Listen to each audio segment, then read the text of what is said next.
Hi, everyone, and welcome back. This is Cait, and today, Lindsay and I are talking more about routines. Today, we'll talk more about the benefits of having routines and rituals in your life and how changing your routines and maybe even allowing yourself to let go of an old routine can create more expansion in your life, from everything from your health even to your business. And so maybe you found it challenging to maintain your own routines over the last year or two. Or maybe you're feeling uninspired by your current routines and are looking for a fresh take on daily habits to upgrade your health, business, or life. And so today we will dive even more into the neuroscience of what happens in our brains when we adopt routines versus when we mix things up. So, Lindsay, I'm super excited for you to share with our listeners what this looks like in your life. Like, give us an example of routines and how that shows up for you right now. Yeah, I think this is a really interesting topic because in Vital Side, I often work with people on breaking their routine. Breaking this hypnotic kind of rhythm, this hypnotic routine that we get stuck in when we're dealing with the chronic stress response, which can often equate to experiencing burnout. And but there is so much research around the benefits of routine. So there's this fine kind of balance, this little happy dance we do between creating routines that help us to feel good and really create healthy habits versus introducing new, exciting adventures, situations, and challenges into our lives. And so I think it's very important for people to kind of find that happy medium. For me, it's interesting and it changes. I know one routine that I stick to every day is waking up and immediately taking the dog for a walk with my husband. And that to me has become such a good routine because in the morning we have the most motivation just from that neuroscience, neurochemical perspective. That's when we have the most motivation. So we want to make sure to do something in the morning that helps us to feel good, but also helps to create this prioritization of what you want to focus on for the day. So I wake up, immediately move my body, go for that walk. And it is just this time that, my husband and I get to share together with our dog and walking him. And he's very happy and we get to talk about our day. And then from there, then my routine changes. Sometimes I do a workout, sometimes I do a meditation. It just depends on how much time I have. But sticking to that one routine, that to me is so, so important to set my day off right. It helps me to feel empowered afterwards. It helps me to start my day off right and connect with my family first thing in the morning and move my body, which is really important to do first thing in the morning as well. So it's an interesting thing. That routine has been something that kind of has stuck with me for the last couple of years.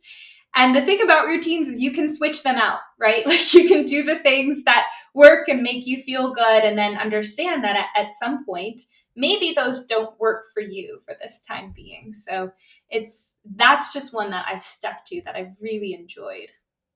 Yeah, I love that. I was getting this visual of like an anchor. Like that's like your anchor for the day. And then to me, it's like that the beauty of the divine masculine that is structure in our lives that allows us to then further lean into the play, the flexibility, the autonomy, like all of that juicy flow things that are obviously um, important, right? We want to have adventure. We want to feel like we can be flexible and make those choices. And I know for me personally, that part of me can exist more effortlessly when I have some of those anchors in my routines. It's funny, as you were sharing, I was like, kind of just had this really quick reflection of how my routines have evolved. Like, if I think back to when I was little, I used to wake up from the age of probably like 6 or 7, I would wake up between like 4:30 and 5 a.m. every morning because I would figure skate and practice before school. And then I'd have this obviously very structured day at school, right? And then I'd go usually have some sort of practice after school, whether it was skating or I danced a lot. So I would have dance classes and then I'd have dinner. And for the longest time, and I think as a child, I likely, and in a lot of ways, like my mom will say, like, you really thrived. Like when you didn't have routine, you were kind of just like, what do I do? Like I was kind of all over the place. And then it's funny, I carried that on through adulthood. And I think in a lot of ways, I was really strict with myself and maybe a little rigid with certain things that I just felt like I had to do to almost like check a box, and got a bit disconnected from the actual feelings or emotions or the joy or like the good juiciness that came from doing those things. And so when I burned out, I kind of went the other way and rebelled. And like, I didn't want really any routine. And I just wanted to like really exist from a place of what do I intuitively want to do in this moment?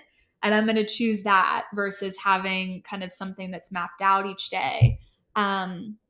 But now I'm feeling it's interesting. Like since 2022 has started, I have felt re-energized by having like more structure again and more routine and certain things that I love to do in the morning. For me, it's these like deeper, longer meditations. And sometimes I'll swap them out for breath work. Sometimes I'll get on the vibrating plate and do movement. But it's interesting to think about, like you said, the benefits of having those anchor points of those routines, but also just knowing that like one, we can switch it up at any time. And two, at any season of our lives, depending upon what it is we're moving through, those routines and rituals, may be very different. Yeah, you just described the evolution of routines and the evolution of the human experience and how we go through different phases and what we need or what you needed when you were a kid, ice skating in the morning is different from what you need now, is different from when you experienced that burnout.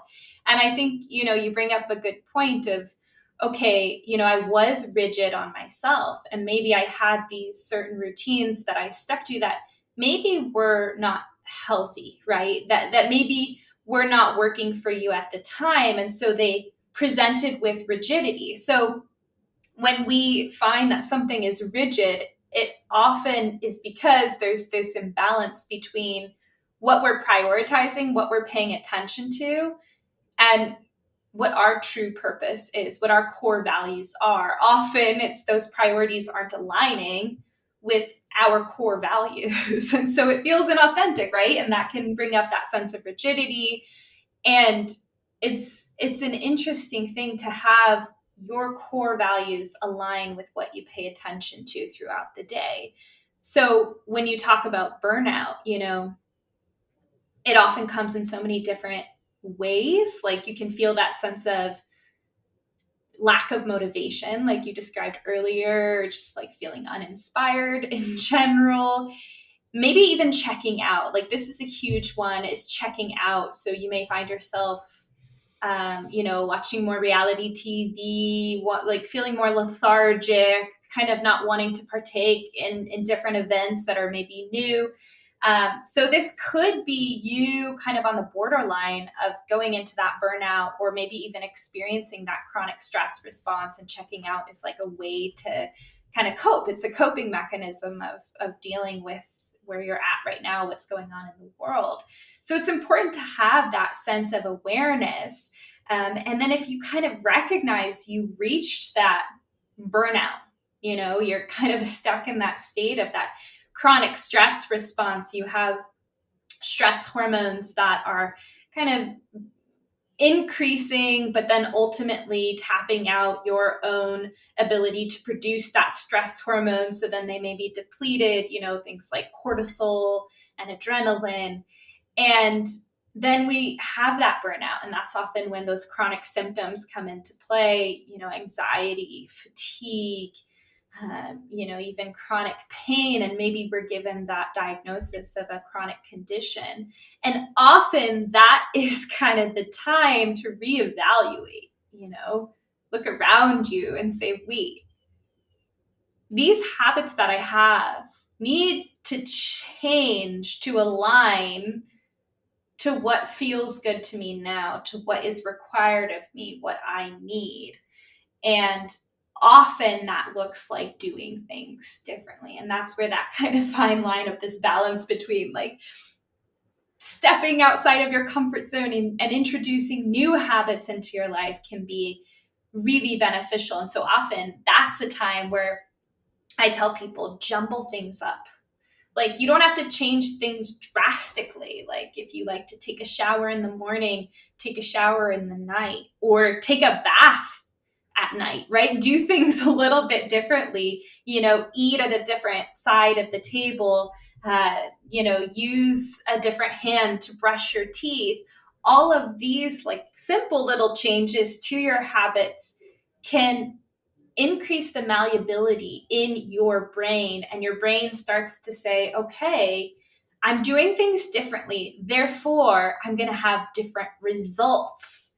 And that's the biggest thing to kind of understand with when you're doing things differently and you've kind of recognized you're in burnout, you have to do things differently. Being able to say, okay, if I do the same thing in the same way every day, I am going to get the same result. So it's kind of silly to expect a different result when you're doing things in that way. So changing things up, even in a little tiny way, can be really beneficial when we get to that place of burnout. Yeah, I love that you said that. Michael, my fiance, always kind of makes fun of me because I'd always there's like one main road that we drive down to get from the highway, like leaving downtown to our house. And I'm always, you can turn left at like 4 or 5 different lights. And I always love to pick a different light to turn at, just like whatever I'm feeling. And I always think about that, what you just described. And then I literally connect to that when I'm making those turns. Like, oh, I'm like, this is good for my brain. I'm giving my brain, a new choice, even if it's something really small. Like, it's still going to take me to the same next road that will take me home. But it's just little things like that are so powerful. I love too, Linz, what you said about, well, first core desired feelings, but then, or core desired values. Like, what are our core values? What matters most to us? And then obviously structuring and designing our life from that place. And I think in tandem with that, something that I have found really helpful, both with myself and with a lot of the high achiever type of clients I work with, is getting clear on how you want to feel, right? Because especially for people that are really good at achievement or good at setting goals and like to do things and creating routines for yourself, and maybe you are finding yourself kind of just living in that structure but feeling more uninspired, is like taking a step back and just being like, well, why am I choosing to do what I'm doing anyway? Right? Like, what is, like, ultimately when we make goals or set intentions or do things in the world, whether it's conscious or unconscious, we think we're going to do that thing because it's going to allow us to feel something on the other side of that. So getting really clear, like naming what that is. And I know that's completely changed the game for me, not only in terms of my routines and daily habits, but just like in the choices that I'm making and what I'm planning on doing in my business this season. And this season for me is actually more of like a hibernation, doing less, kind of inner work season than external strategy work. But asking myself, like, what will make me feel, for me, it's whole, what will make me feel unlimited, what will make me feel like I have a lot of space in my day and in my life and in my body, and then making those decisions and setting those routines from that place. And I think that can just be another really powerful question and shift to ask yourself, for those of you listening, is like, how do I want to feel? And then, is your current routine supporting you and feeling those ways? And if the answer is kind of sort of, like, get clear on what parts of the routine are contributing to that. And if the answer is no, then without judgment, like, let's just release that old vision or that old routine and create space for something new and more evolved to come in. one thing that was really powerful me was learning through studying more about human design in my own chart. We actually have an earlier episode with Crystal Woods on human design. We don't get too much into this piece of it because human design is certainly a very nuanced and complex topic. But I learned that in my chart, one of my top arrows, there's like 2 sets of top arrows, 2 each on each side. And I don't even remember which one it is, but one of the arrows, depending upon which way it's facing, will tell you, according to human design and that framework, that you are someone that either benefits from a very highly structured routine, or you're someone that benefits more from like switching up that routine more frequently. And I actually found out that I'm someone that actually benefits from switching up their routine more frequently. And that was actually like just something additionally that gave me additional permission to really just like accept that, oh, like this person over here in my life might work really well for them. Tons of structure, right? But for me, I'm actually wired this way. So being more flexible is actually going to serve me better. And so I think too, it's just reminding to not compare yourself to other people, especially if it's someone that you live with, because you're obviously witnessing them participate in those actions and habits and routines every day. And so just keeping in mind that, you get to choose what works for you. Yeah, I love that. That's such an interesting point. And I think, we can kind of tap into that from what do you gravitate towards? Do you gravitate towards kind of doing things a little bit differently sometimes, or kind of having and maintaining that same structure? So really, really interesting. And I think also too, you bringing up the emotional connection, I think that's so important. I oftentimes humans, we're like, why are we doing this, right? What is it for? My purpose, my mission, my business, my health, whatever it is, what is it for? And like, to me, I just always come back to feeling good. Feeling good, helping yourself feel good, maybe helping others to feel good, right? It is kind of all about feeling good, which is an interesting thing, and take that as you want. But if that is the ultimate goal, then we think of these things that we want to do, these habits we want to instill, and we think, okay, why? Like, how will they help me feel good, right? And to you, that may mean feeling limitless. And those other words that you mentioned, or a lot of times for people, it's, freedom or connection or something like that. So really kind of keeping those core values and those emotions in mind is so important. So Cait, to go off of what you already just mentioned, that little exercise of like creating new habits and maybe even sticking to some old ones, is this exercise of just kind of sitting down for about 20 minutes and writing down, Monday through Sunday, pretty much like taking a week and just writing down the things that you do during the day. And after you do that for 7 days, you have each of those days, and then you can kind of look at, oh, these are the things I pay attention to. And sometimes it's so funny, we don't even really know what we pay attention to. And then we have it written out, and you're like, oh, I meditated for 20 minutes on Tuesday, or I took a bath for an hour on Friday, or wow, okay, I didn't even know, I spent hours doing laundry. Anyway, at the end of that week, going back and then circling the ones that really make you feel good, whether that's the good, in the form of limitless or free or connected or whatever it is, and then making those habits in your life, right? Making those priorities so that maybe it's not the same activity every day, but maybe it's like 30 minutes focused on physical self-care of like doing a face mask or a bath or whatever it is. Maybe those are the things that help you to just feel your most optimal. Maybe it's deeper work and going into emotional wellness, or somatic experiencing, or whatever it is.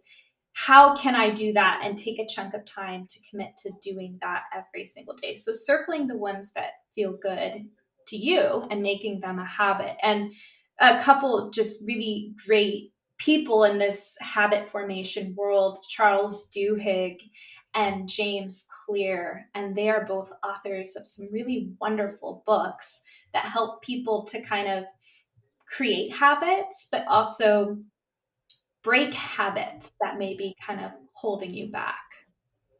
Yeah, I'm a huge fan of James Clear. Love his work. Another great one for those of you that are like, oh, I want to dive deeper into identifying how I want to feel. Danielle Laporte, her book, The Desire Map, and all of her work is beautiful, but the Desire Map specifically, it's this. I literally actually have it right here next to me because I was moving through my annual end of year exercise back in December. And she has these great workbooks at the end, and it's this beautiful process where you're going to probably sit with it for longer than you think you need to. But when you do that, you actually realize maybe some of these maybe words that just are kind of right. A lot of us think, oh, we want to be happy or we want to feel connected. And those words may certainly deeply resonate with you. I know when I sat with it, certain words that I had connected with pretty often didn't really ring true in my body like some of these other words that I eventually arrived at. So spending some time and really sitting through that process, and like I said, the desire map is my favorite container to do that, can be a really, really powerful way to really go deep and get to the root of how you really want to feel and then connect with those feelings from that, really anchored place. I love that. Such a wonderful recommendation. And so great to do at the beginning of the year, y'all. You don't have to do it at the end of the year. That could be at the very beginning. So thank you all so much for being here with us today. Kind of, as we talk about this balance, this happy dance we do between maintaining a routine and then also introducing, new and exciting adventures into your life. And I think, again, for everyone, it's so different, but maintaining that balance is so important. So thank you all for tuning in today, and we'll see you next week for Rewire the Podcast.